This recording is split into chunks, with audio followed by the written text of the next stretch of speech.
My name is Amelia Reed. For as long as I can remember, I have lived in Port Blossom, a town that clings to the coastline like a stubborn barnacle, perpetually damp with sea spray and wrapped in veils of silver fog. My life, much like my town, has been one of quiet observation, lived in the muted colors of watercolor paintings, the kind I love to create.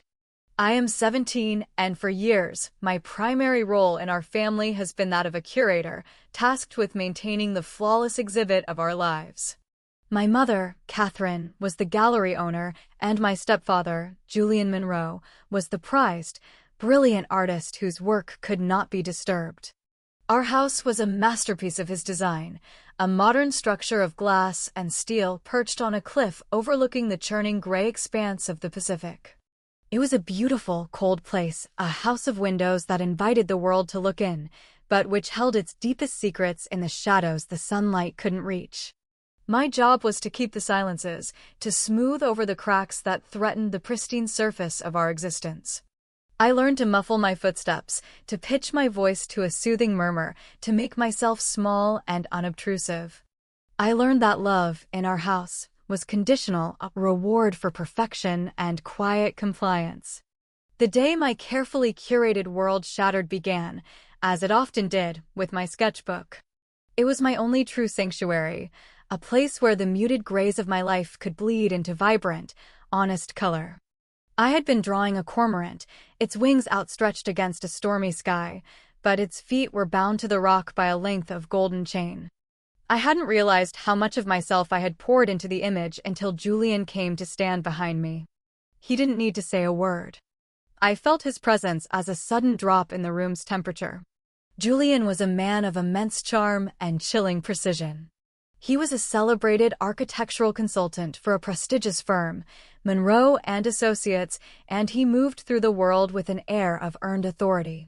His anger was not a storm. It was a glacier, cold, silent, and immensely destructive. "What is this?" he asked, his voice deceptively soft. He picked up the sketchbook. His thumb smudged the charcoal of the chain. "Melodramatic, isn't it, Amelia?" "It's just a bird," I whispered, my heart beginning a frantic, panicked rhythm against my ribs. "No," he said, his eyes, the color of a winter sea, locking onto mine. "It's a complaint. It's an accusation. After everything we provide for you, this beautiful home, the best school, a future, you sit here creating these ungrateful little pictures." He wasn't shouting. He never did. That was for lesser men. Julian corrected. He disciplined. He taught lessons in gratitude. He closed the sketchbook with a sharp snap and tossed it onto the marble coffee table. "You're spoiled by comfort, Amelia. You need to learn what real hardship feels like, so you can appreciate what you have." I started to stand up, to apologize, to promise to be better, to be more grateful. It was a familiar dance. But he moved with a swift, cold anger, placing a hand on my shoulder and pushing me back down. I lost my balance, stumbling backward, my side crashing into the corner of a heavy oak chest he'd inherited, a piece that was old, dark, and utterly unforgiving. A white-hot, blinding pain exploded in my chest. It felt as if a vital string inside me had been snapped, and for a moment, I couldn't draw a breath. The air was stolen from my lungs, and all I could hear was a high-pitched ringing in my ears. I lay on the plush wool rug, curled around the agony, each attempted gasp a fresh wave of fire. Through the haze of pain, I saw my mother rush into the room, her face a mask of alarm. "Julian, what happened?" "She tripped," he said calmly, already straightening his tie, his composure perfectly restored. "She's clumsy. Always has been. Just being dramatic to get attention." But this time, the drama was real. The pain wasn't a whisper, it was a scream I couldn't voice. I tried to push myself up, but the movement sent a grinding, sickening crackle through my side. My mother's face, usually so adept at rearranging itself into placid denial, was etched with a flicker of genuine fear. For once, the illusion had cracked too wide to ignore. I can't breathe," I gasped, the words ragged and broken. That was when the carefully constructed walls of our glass house began to tremble. My mother's gaze darted from my crumpled form to Julian's impassive face, and a decision was made. Not one of courage, not yet, but one of necessity. The exhibit was too damaged to hide. I could barely breathe as Mom drove me toward St. Jude's Coastal Medical Center. Each dip and curve in the winding seaside highway sent a fresh, sharp current of pain through my chest. The gray fog outside the windows felt like an extension of the suffocating haze in my own lungs. My name is Amelia Reed, and at 17, I had become a master architect of my own interior world, building walls to contain the pain. But this time was different. This time, the damage was structural. Even I couldn't hide the fracture. "Remember what we're going to say?" Mom whispered. Her knuckles were bone-white on the leather-wrapped steering wheel of her luxury sedan. The car, a gift from Julian, felt like a cage. "You were carrying a stack of your heavy art books down the stairs and you slipped. You fell against the banister. That's all. We can't have any trouble, Amelia. You know how important Julian's reputation is. His work, his insurance, covers everything." I gave a shallow, painful nod, trying not to move my torso. The falling down the stairs story was our family's most rehearsed script, a one-act play of plausible deniability we'd performed for years. But stairs don't leave the precise, agonizing imprint of an antique oak chest, and they don't target the soul the way Julian's lessons in gratitude did. The emergency room at St. Jude's was surprisingly calm for a weekday afternoon. The air smelled of antiseptic and something faintly salty, a reminder of the ocean just beyond its walls. Mom handled the paperwork with a practiced, anxious efficiency while I sat perfectly still in a hard plastic chair, focusing on my breathing. It was a meditation I'd perfected, a shallow, careful inhale, hold for 2, a slow, deliberate exhale. Don't cry.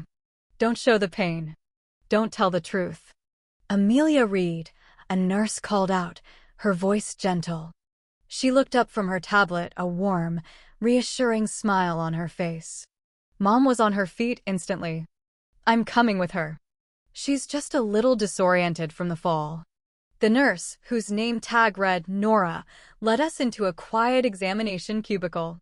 She had kind, crinkling eyes, and her silver-streaked hair was pulled back in a loose, comfortable bun. As she took my blood pressure and temperature, I felt her watching me. Really watching me, not just as a patient to be processed, but as a person. It made my skin prickle with a strange mix of fear and hope. "So, can you tell me what happened, sweetheart?" Nora asked, her pen hovering over a digital chart. Before I could form the lie on my tongue, Mom launched into the script. She was carrying a pile of books down the stairs. You know how teenagers are, and she just lost her footing. A silly, clumsy accident. Nora's warm eyes never left my face. Her gaze was so steady, so full of a quiet, patient understanding that it felt like a lifeline. "Amelia, I need to listen to your lungs and check your ribs. Is it okay if you lift the hem of your sweater for me?" I hesitated, a cold dread washing over me. I knew what she would see. The fresh, angry purple bruise blooming on my side would be the star of a grim constellation, surrounded by the faint, yellowish ghosts of older bruises in various stages of healing. It was a secret, ugly map of the last few years. Mom took a half step forward, as if to shield me, but a simple, firm look from Nora was enough to make her retreat. My hands trembled as I lifted the soft cashmere of my sweater. In the sterile silence of the room, Nora's soft, sharp intake of breath was as loud as a shout. The bruises painted a history of violence across my torso. She saw today's injury, but her experienced eyes also caught the faded yellow-green marks on my arms, the ghost of a fingerprint pattern just beginning to fade. "This doesn't look like a fall against a banister," Nora said softly, her voice devoid of accusation, filled only with a profound sadness. Her fingers, surprisingly strong and gentle, probed the area around my ribs. When I flinched and gasped, she nodded to herself. "We need to get some x-rays." "Is that really necessary?" Mom protested, her voice thin and strained. "She's just badly bruised." "Mrs. Monroe, Nora said, her tone shifting from gentle to firm. Your daughter is having significant difficulty breathing and has extensive, deep bruising over her ribs. X-rays are not a suggestion. They're a necessity. The imaging department was on the floor below, a realm of quiet, humming machines. As the radiology tech positioned me carefully on the cold table for the chest X-rays, I saw my reflection on the polished surface of the massive machine. I looked so small, so fragile, like one of the sea-worn pieces of glass I sometimes collected on the beach. Okay, Amelia, take as deep a breath as you can and hold it very, very still, the technician instructed from behind his protective screen. The machine hummed, a low, resonant sound that vibrated through me. It's invisible. I was seeing past my skin, my muscles, past the carefully constructed lies and the years of silence. It was seeing the truth, written directly on my bones. I closed my eyes and thought of Julian's face, the cool dismissal in his eyes as I'd crumpled to the floor. Stop being so dramatic, he had said. But I couldn't get up. Not this time. Back in the examination cubicle, we waited. The silence was thick with unspoken words. Mom scrolled frantically through her phone, her thumb flying across the screen. I knew she was getting texts from Julian, demanding to know where we were. She'd told him we were going to the art supply store in the next town over. Another lie to prop up the facade of our perfect life. A woman in a crisp white coat entered, her expression serious. She carried a large digital tablet. Mrs. Monroe Amelia. I'm Dr. Eva Rostova. She swiped the screen, and a series of black and white images appeared, stark and clinical. She angled the tablet so we could both see. We need to talk about these results, she said, her voice calm but carrying an undeniable weight of authority. She used a stylus to point to a jagged white line across one of the ghostly ribs on the screen. This is a new, acute fracture of your 7th rib. It's displaced, which is why you're in so much pain. My mother let out a small, shaky breath. So she'll need a wrap, some rest. Dr. Rostova's dark, intelligent eyes met hers. It's more complicated than that. Her stylus moved to other areas on the X-ray, circling fainter, smoother lines on different ribs. And these here, these are previously healed fractures. I can count at least 4 distinct, older breaks, all in various stages of healing. Some are likely a few months old. One could be from as far back as a year or more. The color drained from Mom's face. That's impossible. I told you, she's just very clumsy. She plays sports, she's active. Mrs. Monroe Dr. Rostova interrupted, her voice gentle but unyielding. I've reviewed Amelia's school records. She doesn't play any contact sports. Furthermore, the placement and pattern of these injuries, new and old, are not consistent with accidental falls. This is a pattern of repeated, focused trauma. Intentional trauma. I stared at the images on the screen, at the secret history of my own body laid bare in black and white. It was a map of every time I'd been disciplined too harshly, every time a lesson had gone too far. All the secrets I had kept, all the lies I had told for them, were meaningless now. The machine had seen everything. My bones had kept a perfect, silent record. As a physician and as a mandated reporter, I am legally obligated to report this, Dr. Rostova continued, her gaze shifting to me with profound compassion. I've already alerted our hospital's social worker, and I will need to notify the police. No. Mom shot to her feet, her composure finally shattering. Panic flashed in her eyes. You can't. You don't understand. Julian, his career, our life, he will be ruined. Julian, Dr. Rostova repeated, her expression hardening as she made a note. Your husband. In that moment, watching my mother torn between protecting the architect of her gilded cage and the daughter he had brutalized, something inside me shifted. For years, I had swallowed their secrets, worn their lies like a second skin. But the X-ray machine had given me something I never thought I'd have. It had given me proof. It had given me a voice that couldn't be dismissed as teenage melodrama. Yes, I said, and my own voice startled me with its clarity and strength. Julian did this. He did all of it. The hours that followed were a blur of measured, calm activity that felt surreal after the chaotic silence of my life. Two uniformed police officers, a man and a woman, arrived and spoke in low, serious tones with Dr. Rostova in the hallway. A gentle, kind-faced social worker named Mr. Grant came and sat with me, asking quiet questions and offering me a cup of juice. Mom paced the small cubicle like a trapped animal, her face pale, alternating between casting desperate, pleading looks at me and furiously texting on her phone. Your x-rays tell a very clear story, Amelia, Mr. Grant said, showing me a printed report from Dr. Rostova. It had dates next to the descriptions of the healed fractures, estimated timelines of injury. We can often match these timelines to specific events. Does anything come to mind? I stared at the clinical text. Healed fracture, 9th rib, approximate. 4 months old. That was from January, when Julian had discovered I'd applied for a summer art program in the city without his permission. Older, well-healed fracture, left clavicle, approximate. 18 months old. That was the summer I'd forgotten to lock the gate and our dog had gotten out for an hour. He grabbed my arm to pull me back inside and I'd fallen hard. Each injury was a milestone in my secret education of fear. He told me no one would ever believe me, I whispered, my finger tracing the description of a hairline fracture near my sternum. That was from Christmas morning last year, when I'd accidentally spilled coffee on the blueprints for a major project. He said I had no proof. You have proof now, Mr. Grant said, his voice firm and reassuring. Bones don't lie, Amelia. A sudden commotion from the waiting area made us all look up. Julian's voice, rich and confident, boomed down the corridor, the sound of it making my newly fractured rib ache with a phantom pain. Excuse me, I'm looking for my wife, Catherine Monroe, and my stepdaughter, Amelia. I was told she had a bit of a tumble. Mom rushed to the door of the cubicle, but the female police officer, Officer Collins, gently blocked her path. Through the small window in the door, I could see him.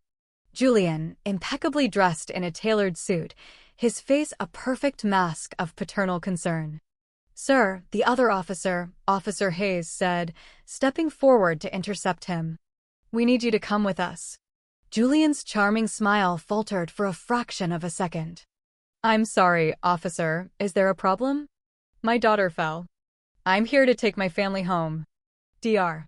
Rostova stepped out into the hallway, holding the tablet with my x-rays displayed on the screen. Mr. Monroe? I'm Dr. Rostova. These images show a multi-year pattern of non-accidental trauma to your stepdaughter. Would you care to explain the series of healed and acute rib fractures, all localized to the right side of her body?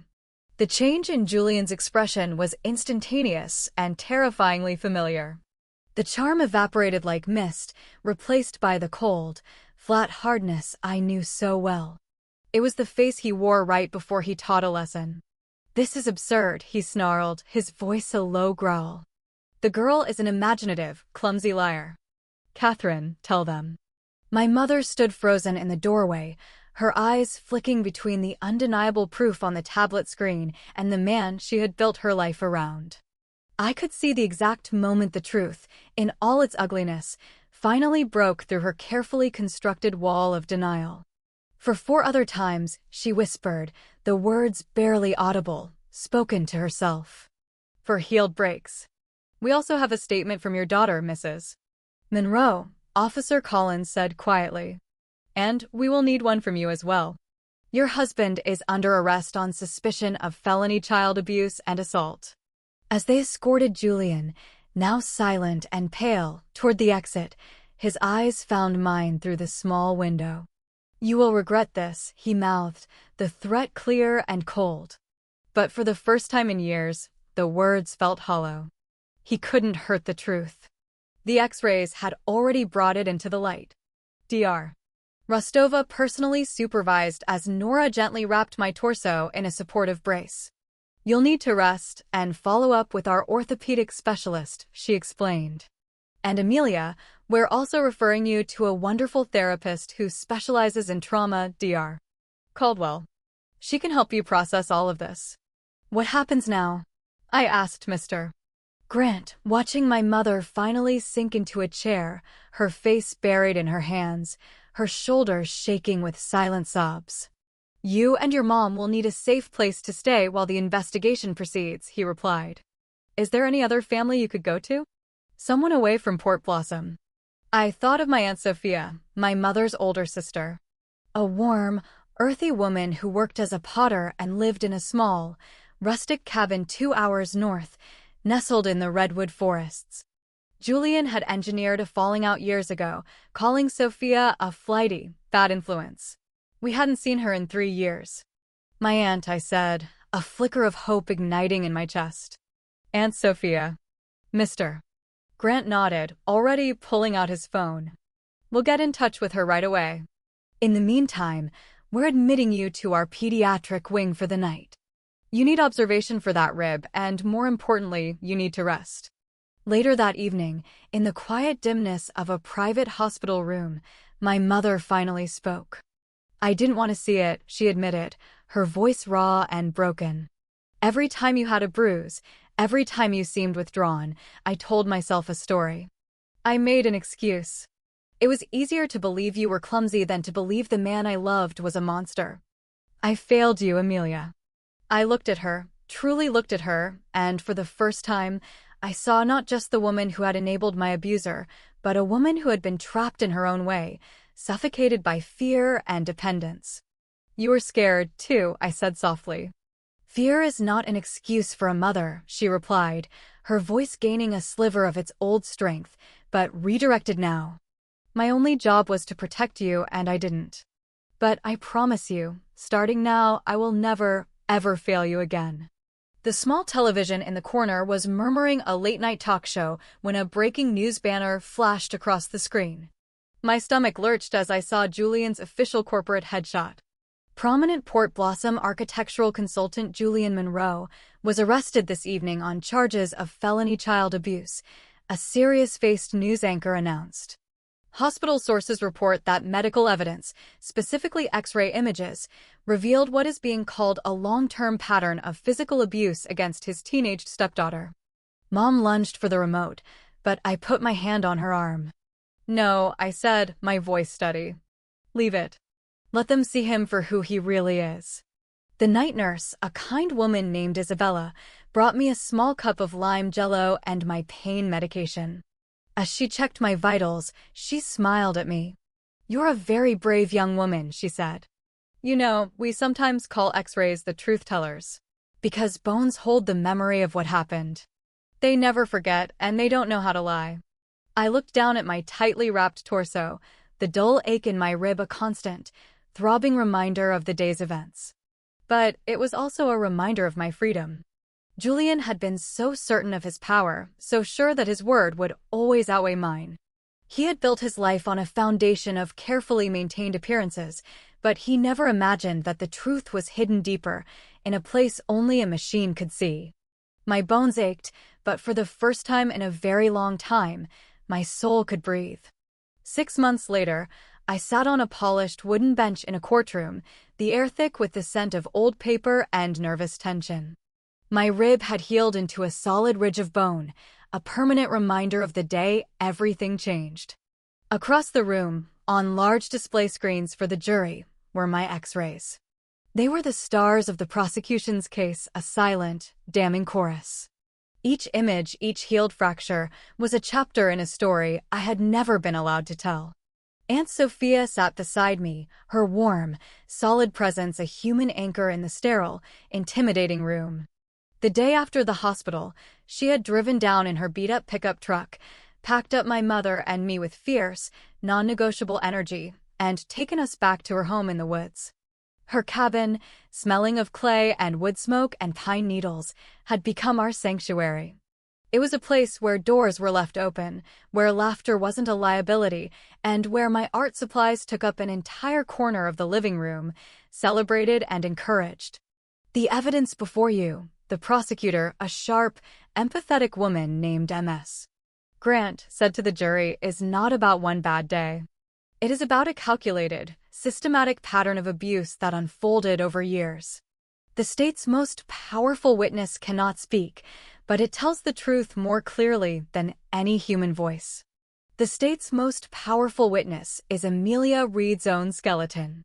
Julian sat at the defense table, looking smaller and paler in his expensive suit. He and his lawyer tried to paint me as a troubled, dramatic teen, prone to accidents and desperate for attention. But Dr. Rostova's testimony had been unshakable. On the stand, she calmly and methodically dismantled their narrative, explaining to the jury how the specific location and nature of the spiral fractures were hallmarks of inflicted injury, not accidental falls. She presented a timeline, correlating the healed breaks with Julian's travel schedule, noting that the injuries only ever occurred when he was home.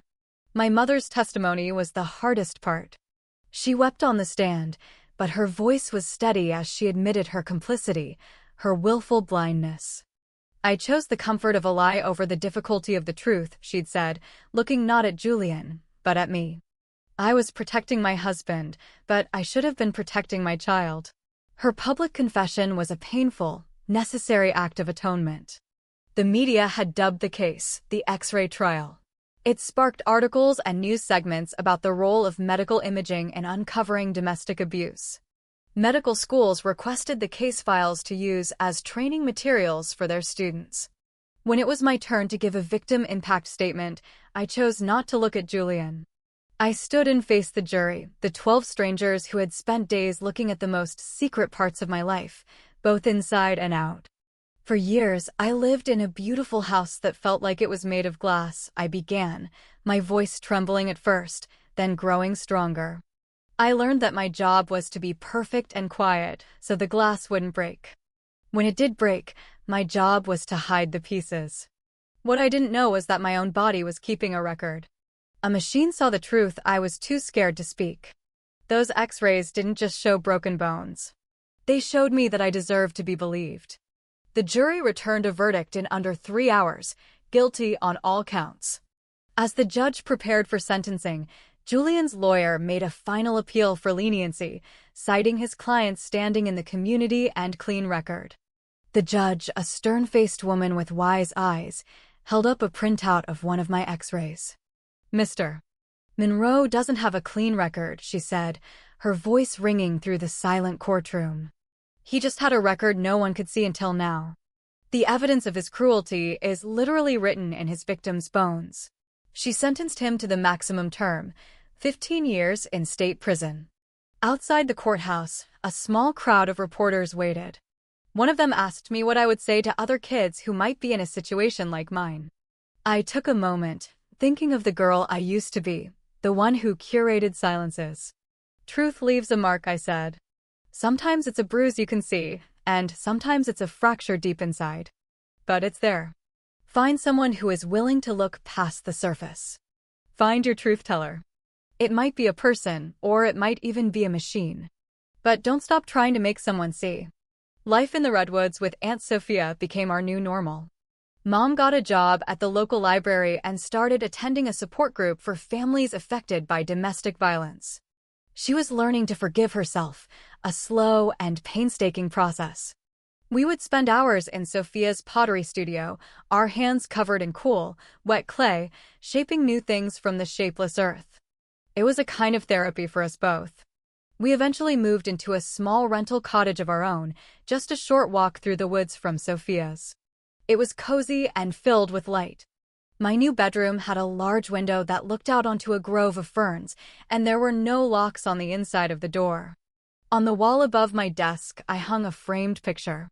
It wasn't one of my paintings. It was a copy of the final X-ray Dr. Rostova had taken, showing my ribs fully healed. Why would you want to look at that every day? Mom had asked, her voice gentle. Because it's not a picture of pain anymore, I explained. It's a picture of proof. It reminds me that the truth is solid. It's the thing that saved us. I am 19 now, finishing my first year of college, studying fine arts and anatomy. The nightmares have mostly faded, replaced by dreams of color and form. I still see my therapist, Dr. Caldwell, and she says that healing is not a destination, but a landscape you learn to navigate. Sometimes, late at night, I look at that X-ray on my wall and think about how a machine, a thing of metal and radiation, saw through flesh and fear to the bone-deep truth. It gave my pain a voice it never had, and in doing so, it gave me back my own. My ribs are strong now, woven together with the calcium of survival. Every deep, easy breath I take is a testament to that. I am free. I am safe. And my truth, once hidden in the shadows of a glass house, is now as plain and irrefutable as my own bones.